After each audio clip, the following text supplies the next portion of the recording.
Terkait potensi cuaca ekstrim hingga 2 Januari 2023, Kepala BMKG Dwi Korita Karnawati mengungkap, saat ini BMKG dan BRIN bekerjasama untuk melakukan modifikasi cuaca agar awan yang menimbulkan hujan lebat bisa dipaksa turun di laut. Nah, dan tentang persoalan potensi ekstrim ini justru kami sedang bekerja sama dengan BRIN. Sedang bekerja sama dengan BRIN itu nanti Pak Fahri bisa menjelaskan. Kerjasama untuk melakukan menerapkan teknologi modifikasi cuaca yang kita berupaya agar awan-awan hujan yang akan masuk ke darat membuat hujan itu lebat atau ekstrim itu dapat dipaksa turun di Laut Jawa atau di wilayah luar pemukiman atau misalnya di danau atau waduk begitu.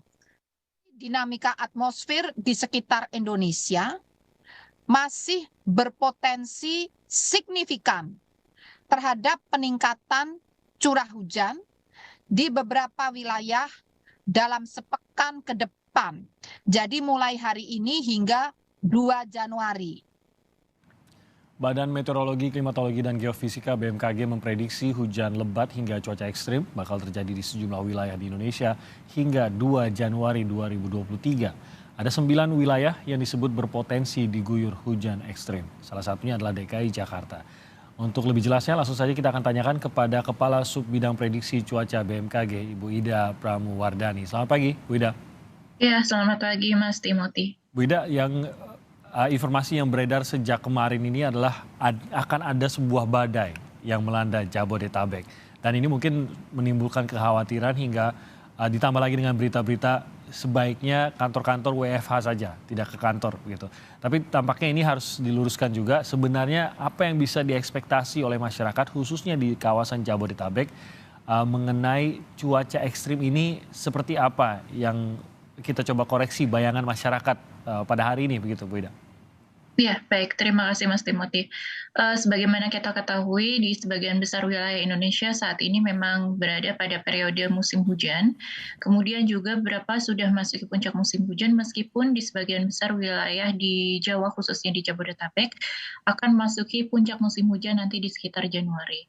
Namun demikian perlu diperhatikan juga, perlu diwaspadi juga ada potensi peningkatan intensitas dan frekuensi hujan serta durasinya nanti sampai dengan seminggu ke depan sebagaimana tadi telah disampaikan oleh Ibu Kepala BMKG sampai dengan seminggu ke depan di beberapa wilayah Indonesia. Oleh karena itu memang perlu diwaspadai. Namun terkait dengan badai, terminologi BMKG terkait dengan badai itu adalah suatu hujan lebat yang disertai dengan angin kencang yang atau ini relasinya dengan siklon tropis dengan kecepatan lebih daripada 64 knot.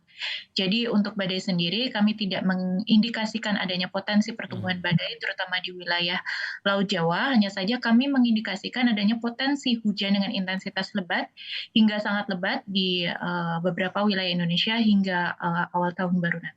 9 wilayah itu di mana sebenarnya Bu? Baik, untuk 9 wilayah dengan potensi hujan sangat lebat sampai dengan 2 Januari 2023 ada di Banten, kemudian juga Jawa Barat, DKI Jakarta, Jawa Tengah, DI Yogyakarta, Jawa Timur, Bali, Nusa Tenggara Barat, hingga Nusa Tenggara Timur. Begitu Mas. Ini daerah-daerah yang khususnya harus mewaspadai kenaikan curah hujan ini ya. Nah, yang kita lihat itu apakah kalau tadi bukan badai, tapi apakah hanya intensitas hujan yang lebih tinggi kah?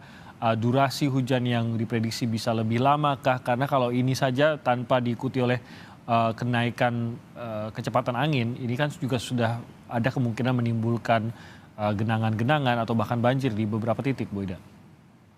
Iya, untuk kecepatan angin sendiri sampai dengan tanggal 3 Januari 2023 kami prediksi ada peningkatan, terutama di wilayah Indonesia bagian selatan, seperti misalnya di Sumatera bagian selatan, kemudian juga di Jawa, kemudian Bali, Nusa Tenggara, Sulawesi bagian selatan, Kalimantan bagian selatan, serta Maluku bagian selatan dan Tenggara.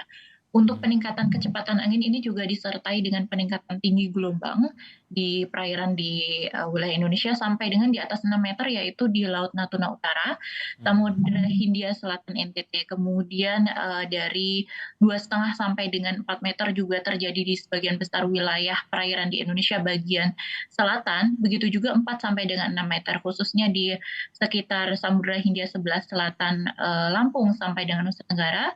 Kemudian juga perairan sebelah selatan Lampung sampai dengan Nusa Tenggara. Kemudian juga di Laut Flores, Laut Banda, Laut Jawa, kemudian Laut Natuna bagian perairan sekitar Kepulauan Natuna. Jadi perlu diwaspadai juga untuk peningkatan ketinggian gelombang sampai dengan tanggal 3 Januari nanti, Mas. Jadi kalau masukan dari BMKG khususnya untuk masyarakat, himbauannya apa yang harus, bentuk kewaspadaan apa yang harus dilakukan terutama hingga 2 Januari, dan satu lagi adalah biasanya kita melihat peningkatan intensitas hujan itu di sekitar bulan Januari dan Februari. Apakah nanti ini tidak berpengaruh kepada nanti, apakah kita akan tetap melihat kenaikan di akhir Januari dan Februari juga kah? Atau ini bisa kita anggap lebih maju hingga ke Desember seperti saat ini?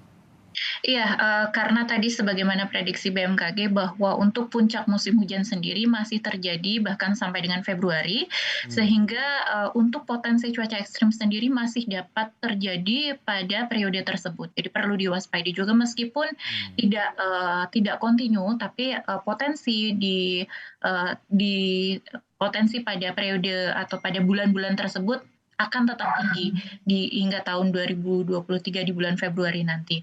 Kemudian juga terkait dengan antisipasi yang perlu dilakukan masyarakat, BMKG menghimbau bahwa masyarakat tidak perlu takut, meskipun perlu tetap waspada karena kita sekarang sudah ada di periode musim hujan dan beberapa juga sudah berada di puncak musim hujan, maka perlu waspada terhadap kemungkinan dari dampak yang terjadi dari potensi cuaca ekstrem tadi, seperti misalnya hujan lebat dan angin kencang, terutama untuk masyarakat yang tinggal di wilayah yang rentan terhadap potensi bencana, misalnya saja wilayah perkotaan yang rentan terhadap potensi bencana banjir, kemudian dengan lereng-lereng mungkin dengan lingkungan yang sudah tidak baik, ada potensi longsor maupun potensi banjir bandang, dan juga masyarakat juga dihimbau agar terus mengupdate informasi perakiraan cuaca yang disediakan oleh BMKG di website official BMKG dan juga di kanal-kanal official media sosial BMKG. Ya, gitu. jadi setidaknya kewaspadaan yang harus dimiliki adalah dengan mengikuti informasi-informasi terbaru ya, khususnya yang dari BMKG,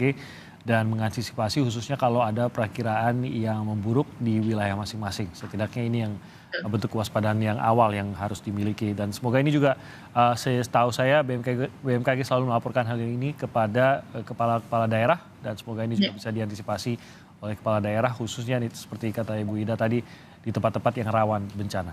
Ibu Ida Pramuwardani, terima kasih banyak sudah bergabung bersama kami. Bu Ida adalah Kepala Sub Bidang Prediksi Cuaca BMKG. Selamat pagi, Bu Ida. Selamat pagi, Mas Timothy.